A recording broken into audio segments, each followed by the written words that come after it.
You guys sent me to Bolivia in 2007. So I've come a long ways. I'm from Fairfax, and I'm just here to, well, I really want to say thank you because this is my first time speaking publicly and really locally about what I do. It's kind of been hidden for a while. But I'm actually a body positive advocate, plus size model, fashion lover, and I have a really big online social following, which I created myself. So in under 2 years, I went from 0 followers to over 54,000.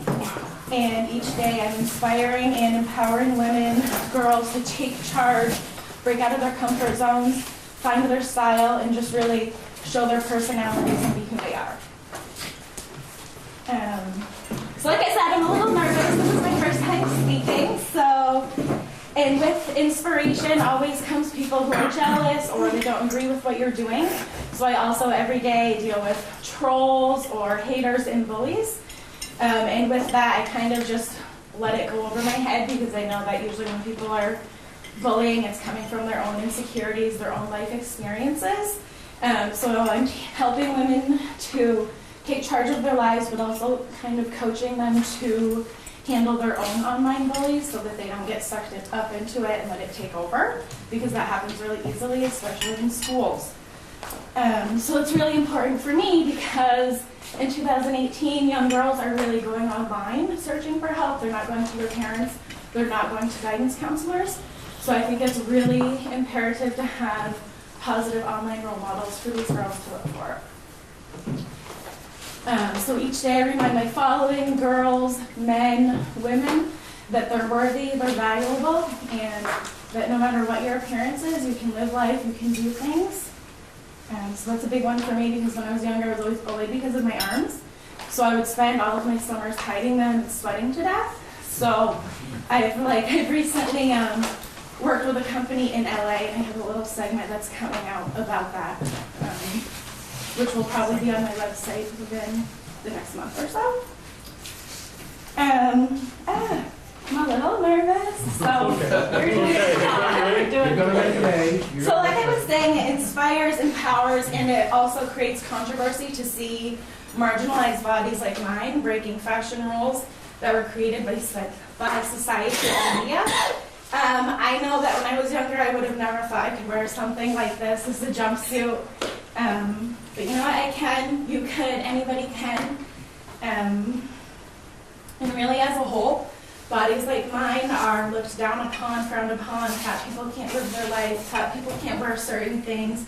You can't eat. You always have to live your life looking for ways to lose weight. And that's also not a healthy mentality.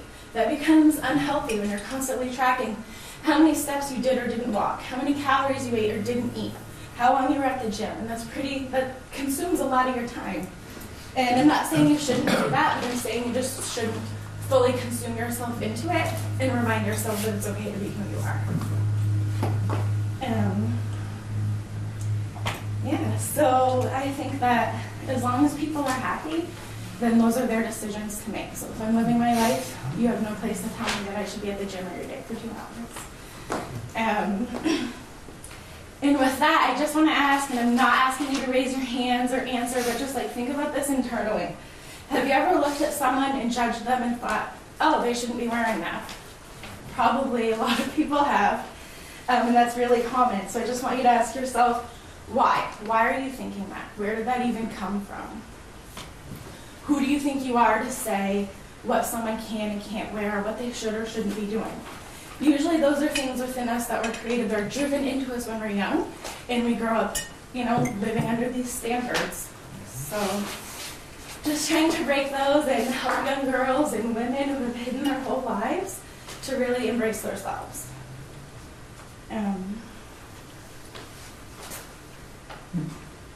So in order to help women break these standards, I'm always posting a variety of photos, which you're seeing. That was done by a local photographer, Albans Moment Photography. So we kind of work together, we collaborate, I help him with his social media, he provides me with photos. And then, so not only am I a body positive advocate, a plus size model, but I am also considered an online influencer, which means I get noticed by brands. I get paid to promote their services, their products on my Instagram and on my website.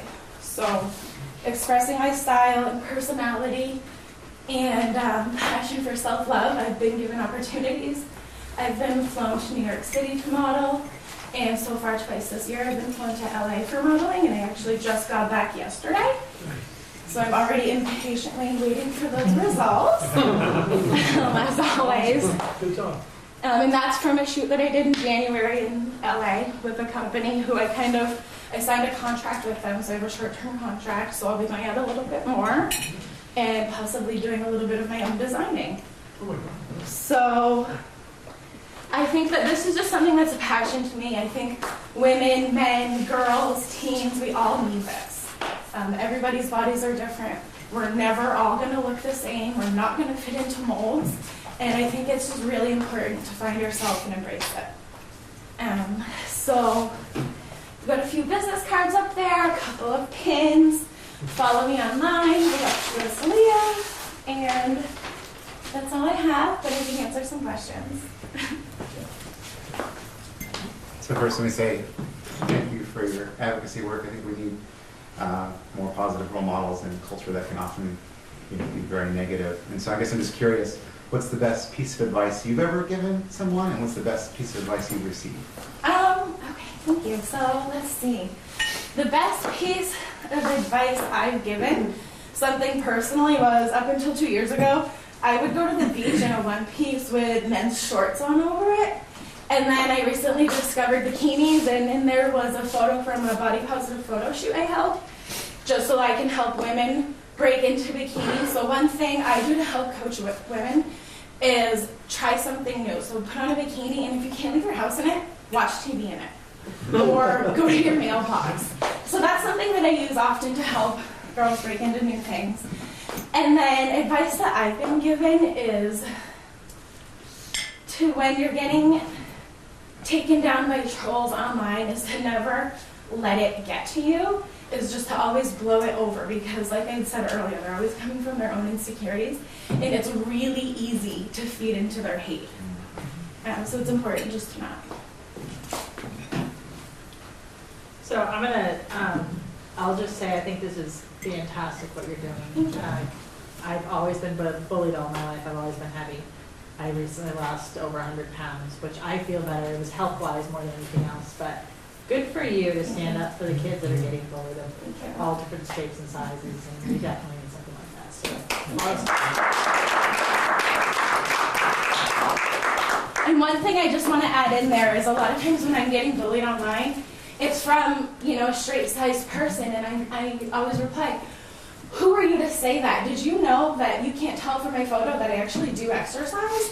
Did you know that you can't tell from, a straight-sized person's photo if they're healthy or not, because their body's smaller than mine, they're decaying, and they don't get questioned because they physically look okay to standards. and I personally like to see plus-size models if I'm buying plus-size clothes versus size 8 in my size clothes. It's not the same. So. How long have you been advocating for? I started this in June of 2016. Okay. So in under 2 years, I've done all of this. And how old are you? I'm 29. How awesome is this? And Leah, how long have you been a social media influencer? For under 2 years. So Literally, I just started this June of 2016. I had seen a couple of other influencers online and said, oh my gosh, she's plus size, she likes fashion, so do I can easily do that. And then I did, and it just took off. I never expected to even get over 1,000 followers, so like every day I'm still surprised. I'm waiting today to get 55K.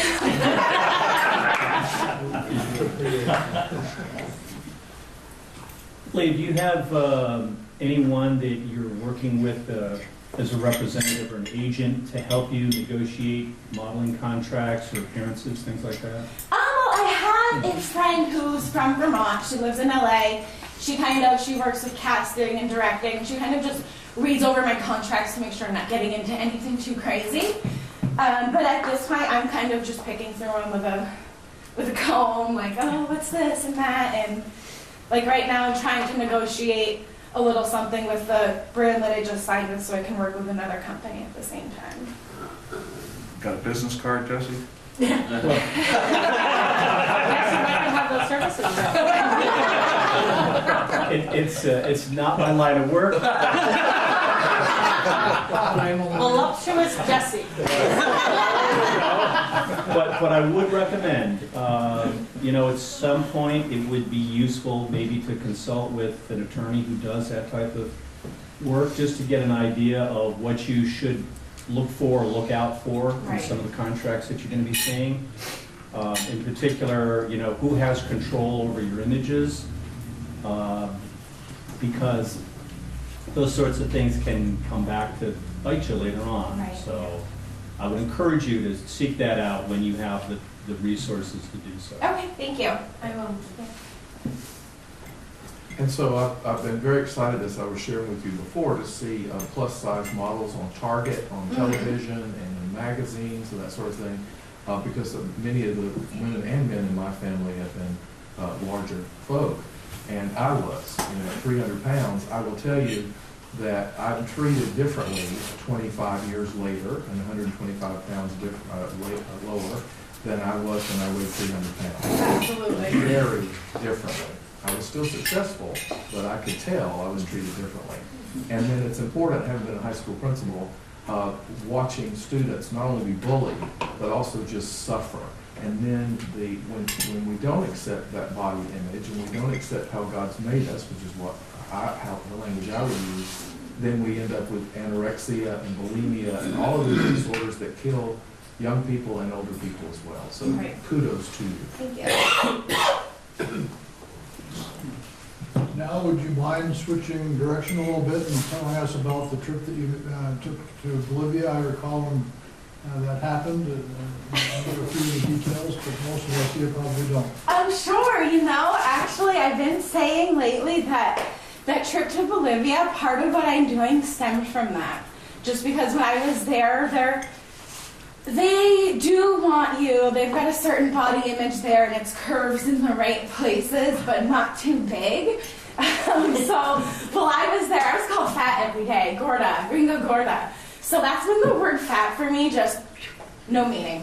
And honestly, like around here, I'm looking at your faces and I'm like trying to see who's reacting to the word fat. Just because it tends, we're grown up with it having a bad meaning. But I'm not just fat. I am bigger bodied, sure, of course, but it's just a 3-letter word. And so when I was in Bolivia, that word just lost all meaning for me. But yeah, so I was there for a year. I lived in Santa Cruz. I had a couple of different host families. Each week we would go to the Rotary dinners. The Rotary dinners they're like parties. It's where everyone's always drinking. I don't know.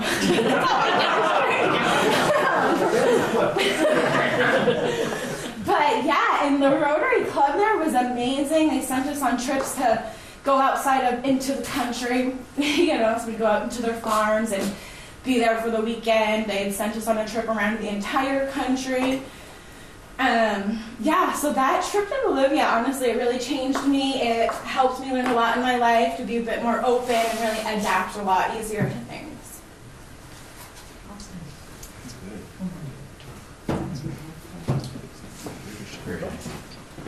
Leah, thank you so much. Sure, thank you For for coming having and talking me. to us. That's absolutely wonderful. Thank There's you. some syrup. Yep. Thanks.